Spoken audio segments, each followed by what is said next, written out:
Il y a un jour que je dormais dans la nuit comme ça, le petit matin, je me lève, je vois le serpent enroulé sur le toit. Le toit de ma chambre même, ce n'est pas une autre chambre. Là-bas, alors que j'ai fait appel à mon deuxième, mon binôme, lui dit qu'on a un serpent ici, là. On est venu, c'était la bagarre. Il faut bagarrer puisque c'était les gros serpents. Il y a les serpents noirs, les mambas, tout genre de qualité de serpents. Moi, parfois, je me disais même que ce ne sont pas les serpents. Peut-être c'est les extraterrestres, moi, je ne connais pas. Donc, les plus anciens le reconnaissent. Il s'agit de mon général ici à la ferme, c'est Ila. Et il est avec nous depuis plus de 5 ans maintenant sur ce projet. Et aujourd'hui, ce que j'ai décidé de faire, c'est de vous faire un retour d'expérience tel qu'on ne vous l'a jamais fait sur un projet agricole. Je vais vous partager nos retours ici. On a pris le temps de se concerter, Ila et les autres, pour se dire qu'est-ce qu'on peut partager aux gens, qu'ils doivent savoir quand ils veulent faire un projet agricole. Vous allez être surpris par ce qu'on va vous dire dans cette vidéo. Et on va voir point par point 10 choses, 10 expériences qu'on a vécues ici et que vous devez absolument intégrer pour réussir votre propre projet agricole. C'est parti!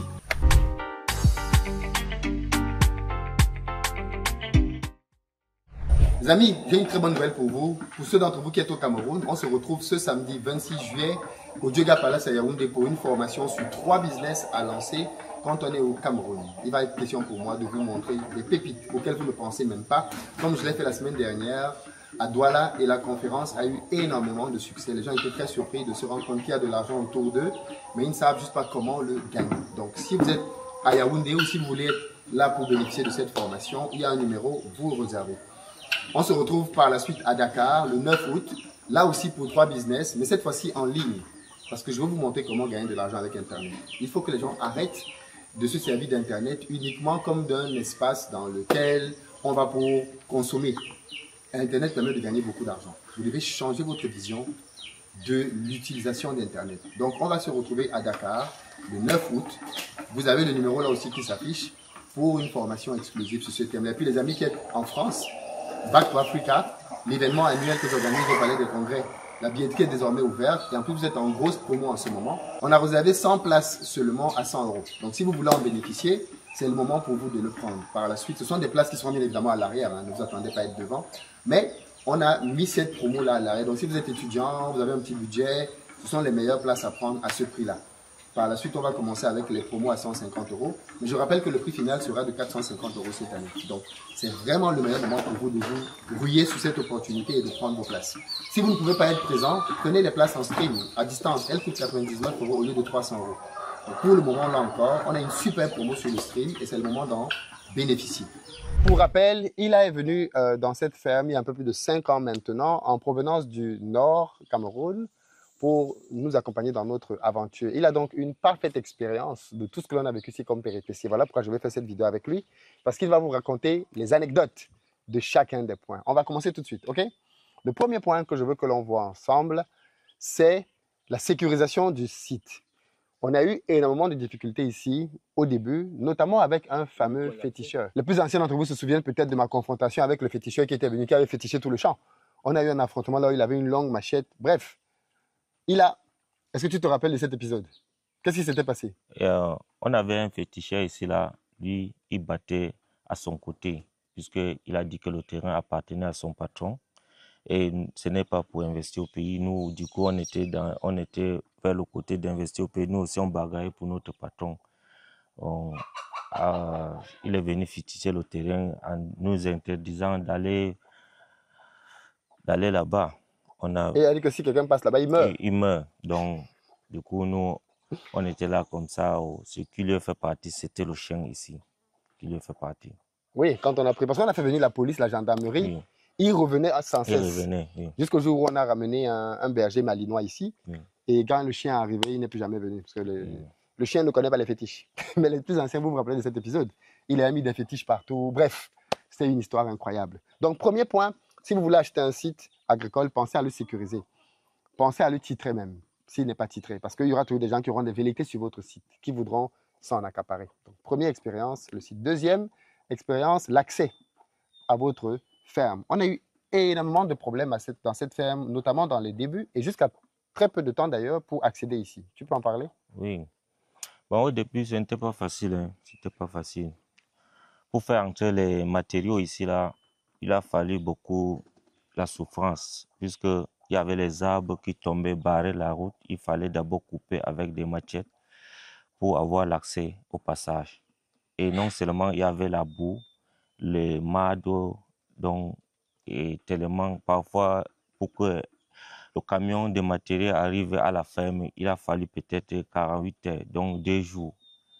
Donc le camion peut caler là-bas 2 jours, puisqu'on doit avoir l'accès au matériel que le camion contient. Les matériaux, c'est pour construire, hein, le Oui, sable, oui, le le sable, gravier, le oui, ciment. les tôles. C'était très, très compliqué d'accéder à cette ferme. Et ça nous a coûté beaucoup d'argent. On a fait intervenir des engins pour arranger la route à plusieurs reprises. Bref, gros, gros centre de coût. Ne vous réjouissez pas si vous avez juste un site. Posez-vous la question de l'accès. Est-ce que vous pouvez accéder à ce site avec différents types de voitures? Pas simplement les petites. Parce que quand vous allez commencer à cultiver, il faudra des camions pour sortir ce que vous avez cultivé. Est-ce qu'un camion peut arriver à votre site? Si une petite voiture a déjà du mal et qu'elle s'emboube par endroits, ça va être pire avec un camion, il va s'embouber davantage. Et on a connu ça ici à plusieurs reprises. Troisième expérience, les serpents. Tu te rappelles? Je me rappelle, le serpent. Toi, tu dormais la nuit un jour et Bon, il y a un jour que je dormais dans la nuit comme ça. Le petit matin, je me lève, je vois le serpent enroulé sur le toit. Le toit de ma chambre même, ce n'est pas une autre chambre. Là-bas, alors que j'ai fait appel à mon deuxième, mon binôme, il lui dit qu'on a un serpent ici, là. On est venu, c'était la bagarre. Il faut bagarrer puisque c'était les gros serpents. Il y a les serpents noirs, les mambas, tout genre de qualité de serpents. Moi, parfois, je me disais même que ce ne sont pas les serpents. Peut-être c'est les extraterrestres, moi, je ne connais pas. Donc, on avait eu des difficultés au fur et à mesure que la propriété avance, puisqu'il y avait la forêt ici. Quand on découpait la forêt, il partait. Jusqu'à qu'on a fini avec le serpent. l'autre problème qu'on a rencontré dans cette ferme, c'était des ingénieurs et grands techniciens incompétents. On a fait venir ici tellement d'ingénieurs, tellement de techniciens qui nous ont raté des cultures comme le pastèque. Bref, quelle était ton expérience par rapport à ça? Oui, on avait vécu des gens qui se disent qu'ils sont des ingénieurs. On les a amenés ici. Par contre, on a fait la découverte. Ils n'étaient que, ce sont les zéros. Puisque on avait, on avait fait d'abord, on avait investi dans la pastèque beaucoup de millions. On a eu 0 fruit, tel que le gombo, on n'a pas eu. Et l'élevage des poulets, c'était aussi un peu puits. Donc, il n'y a pas de Et compétences. finalement, quand ça a commencé à marcher, ce n'était même pas avec des grands ingénieurs. C'était pas avec des grands ingénieurs. Au départ, on était là, nous, des bricoleurs, mais ça marchait. Mais quand après, on a fait venir les ingénieurs, c'est tout est parti, c'est écoulé. Donc, mon expérience par rapport à ça, c'est méfiez-vous des gens qui ont des gros diplômes. La plupart de nos ingénieurs sont des théoriciens. Ils ont eu leur diplôme dans des bâtiments. Ils n'ont pas d'expérience sur le terrain ou très peu. Et quand vous les prenez dans vos fermes, ils vous coûtent très cher, mais en fait, ils n'ont pas beaucoup d'expérience terrain. Donc, vérifiez les références. Vérifiez ce qu'ils ont déjà fait chez d'autres personnes. Appelez, validez qu'ils sont réellement bons sur le terrain avant de leur donner des salaires mirobolants. Parce que bien souvent, vous allez payer cher et vous n'allez pas avoir la rentabilité. On n'a eu aucun ingénieur ici dont on a été réellement satisfait à la fin. Aucun. Par contre, on a eu des techniciens qui nous ont amenés à avoir de bonnes rentabilités dans le poulet, dans le porc. Mais ce n'étaient pas des grands techniciens et des grands ingénieurs. Donc, faites attention à ce point-là sur qui vous recrutez. Il y a beaucoup, beaucoup d'incompétents qui ont des gros diplômes. Le cinquième point, c'était les mauvais bâtiments. On a eu, c'est encore un peu la même logique, hein.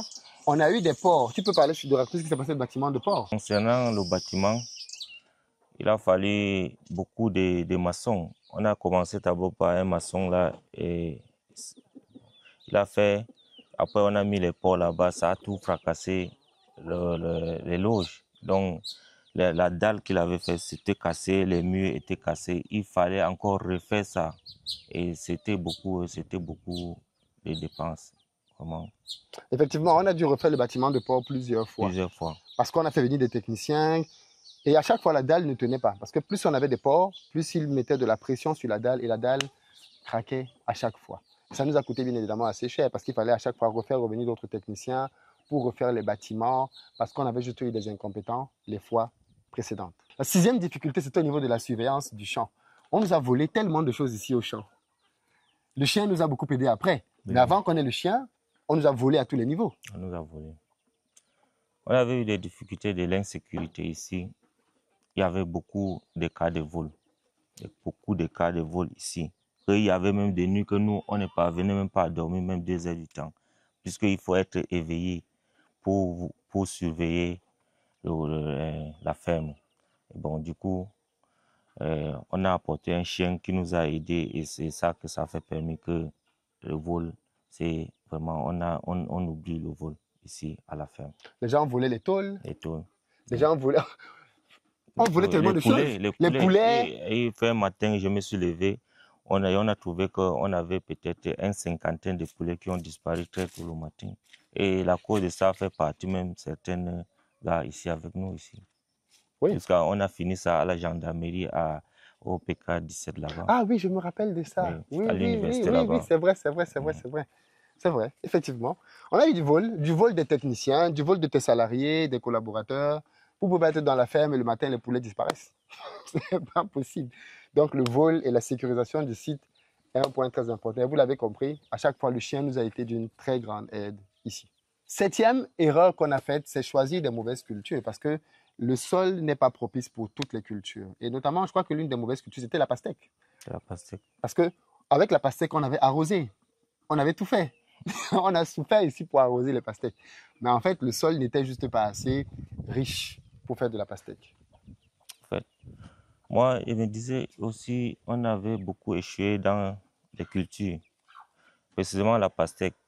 À ce que moi je vois, je ne sais pas si le technicien il n'a pas étudié le sol, quelle plante qui peut aller avec le sol. Je ne sais pas, on a fait la pastèque, on a fait de tout. À la vidéo, il y avait les anciennes vidéos qu'on avait même arrosé, creusé. On avait fait l'irrigation, et goutte à goutte là-bas. Mais on est sorti avec rien. Donc, je ne sais pas, c'est le problème des sols ou l'incompétence des techniciens. Je ne connais pas. Et en plus, je me rappelle que les techniciens étaient sûrs. Oui, il était sûr. Non, ça va marcher. J'ai déjà fait les pastèques, ça marche. Ça n'a pas marché. Et je pense qu'au-delà de sa compétence, c'est le sol. On est ici sur des sols sablonneux, donc des sols qui ne conservent pas de l'eau. C'est du sable, ça passe vite. Et pourtant, des cultures comme la pastèque ont besoin de conserver les agrégats, les engrais, l'eau, ainsi de suite, pour pouvoir bien se développer. Et ce n'est juste pas un endroit qui est adapté pour ce genre de culture. Ce ne sont pas tous les sols qui sont adaptés. C'est important parce que beaucoup d'entre vous, quand vous voulez faire de l'agriculture, vous savez déjà ce que vous voulez faire. Vous avez un site et vous voulez faire ce que vous avez pensé sur ce site. Mais parfois, le site, le sol n'est pas approprié. Il faut en avoir conscience. Le 8e point, c'est la difficulté pour écouler les produits. Parce que quand on fait de l'agriculture, on se dit qu'il y a tellement de besoins sur le marché qu'on va vendre facilement les récoltes. Est-ce que tu peux nous raconter un peu l'expérience avec le gombo? On a cultivé, on a eu des récoltes de gombo, oui. On était content. On a cultivé, on a eu des récoltes de gombo, mais écouler le produit, ce n'était pas facile. Il y a des moments qu'on quittait de la ferme à 3 heures du matin pour arriver au marché de Ceresque à 4 heures ou 4h30.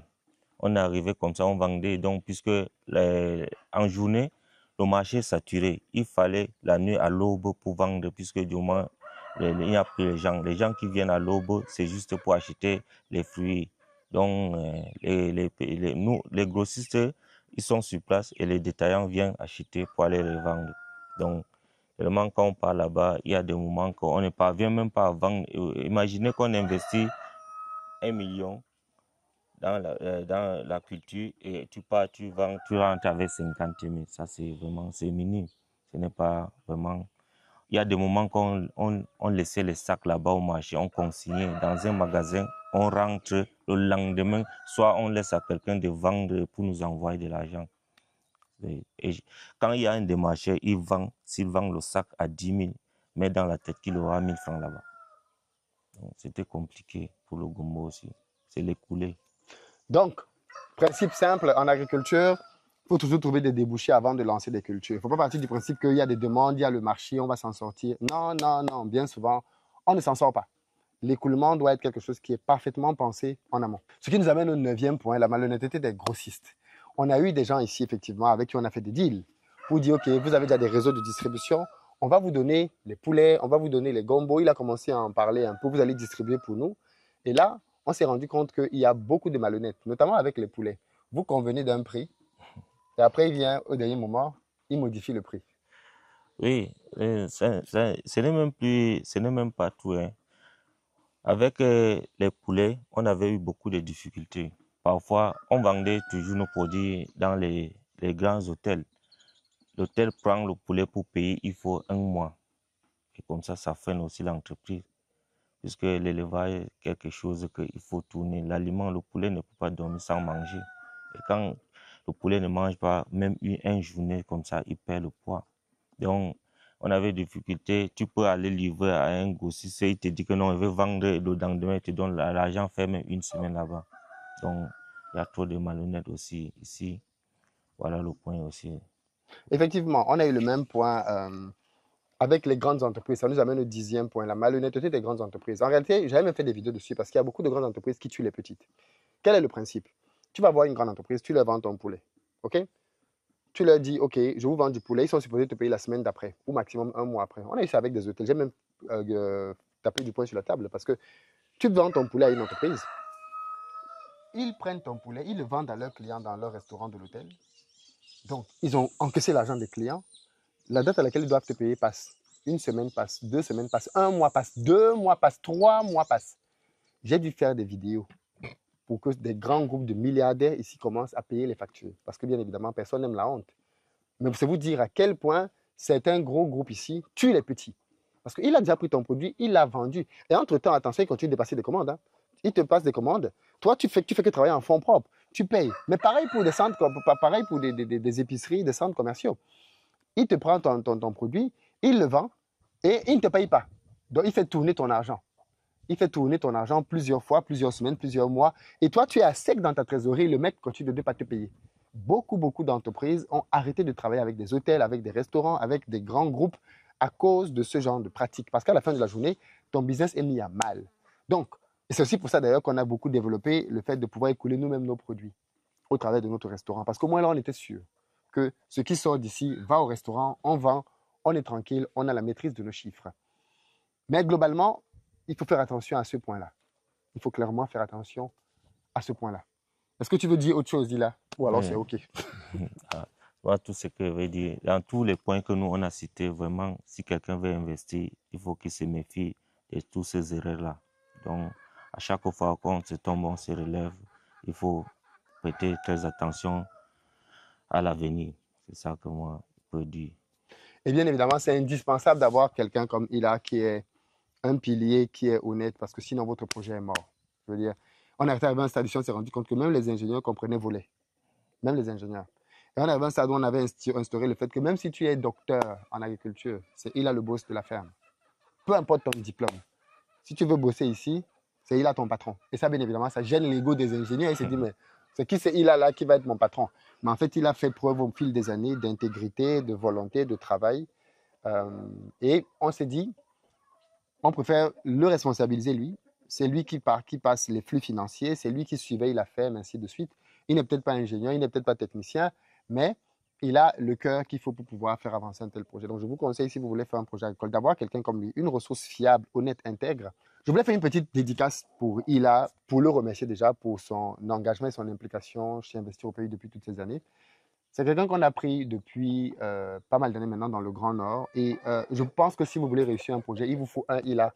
Pas ce ILA-ci, parce qu'il y a des gens qui essayent de débaucher ILA. Les gens l'ont appelé du Burkina Faso. Viens travailler au Burkina Faso. On est musulmans comme toi. Tu es notre frère. Viens au Burkina. Les histoires des religions sont entrées même dedans. Bref, et d'autres personnes ont essayé de le débaucher. Allez chercher vos ILA. Pourquoi vous voulez prendre celui-ci? Donc, je pense qu'il est important d'avoir un ILA, quelqu'un de confiance. Quand il est arrivé ici, il ne connaissait rien à l'agriculture ni à l'élevage. C'est quelqu'un qu'on a formé ici. Et aujourd'hui, il maîtrise tout. C'est-à-dire qu'il sait faire des bandes de poulets, il sait intervenir au niveau du porc, des poissons, des lapins. Un Il peu du sait, tout. tu dis, Un peu du un tout. peu de tout, de l'agriculture. Je veux dire, tu ne peux pas le tromper, quoi. C'est quelque chose qui a lieu dans la ferme. Et ça, bien évidemment, c'est une très, très bonne chose. Donc, ne vous encombrez pas forcément du fait que vous ayez quelqu'un qui sait tout. Prenez quelqu'un qui est honnête, parce qu'il est honnête. Mais vraiment, il est honnête. Prenez quelqu'un qui est honnête et formez-le. Formez-le. Aujourd'hui, il a été formé à plusieurs choses. Et ça fait qu'aujourd'hui, il est vraiment efficace pour gérer la ferme. Je me rappelle qu'au début, on a eu des ingénieurs qui étaient ici. Comme ils étaient ingénieurs, gros diplôme, on les a nommés responsables de ferme. C'est il qui est venu nous dire que votre ingénieur, là, c'est lui qui vole. Vous l'avez mis là, mais c'est lui le problème de la ferme. Et on a réfléchi, on s'est dit, mais pourquoi toujours vouloir valoriser le diplôme? On a décidé que désormais, c'est il qui était le boss à la ferme. Qui que tu sois technicien, ingénieur, docteur, si tu viens travailler dans cette ferme, c'est il a ton patron. Ça gêne l'ego de beaucoup d'ingénieurs quand ils viennent se dire que bon, leur patron, ça va être là, mais c'était non négociable. C'est lui qui gère les flux financiers, c'est lui qui gère les payes, et ainsi de suite. Et au fil des années, bien évidemment, il a toujours fait preuve de loyauté, d'intégrité. Donc, si vous voulez réussir un projet, trouvez-vous votre ILA. Mais ça passe aussi par le fait de faire confiance. Au début, on ne le connaissait pas du tout. C'est pour aussi dire que s'il est vrai qu'il y a beaucoup de malhonnêtes, il y a aussi des gens honnêtes. Et qu'autant je peux être tout le temps à critiquer, à exposer les voleurs, autant je pense qu'il est bon de reconnaître aussi la fidélité des employés qui sont avec moi depuis des années et qui n'ont jamais défailli au fil du temps. Donc, merci beaucoup, Ila. Merci, patron. Ne change pas. Merci. Merci. Donc, c'est inné. Hein? C'est inné. Donc, trouvez-vous quelqu'un pour qui l'intégrité est innée. Sinon, vous êtes foutu. Ciao.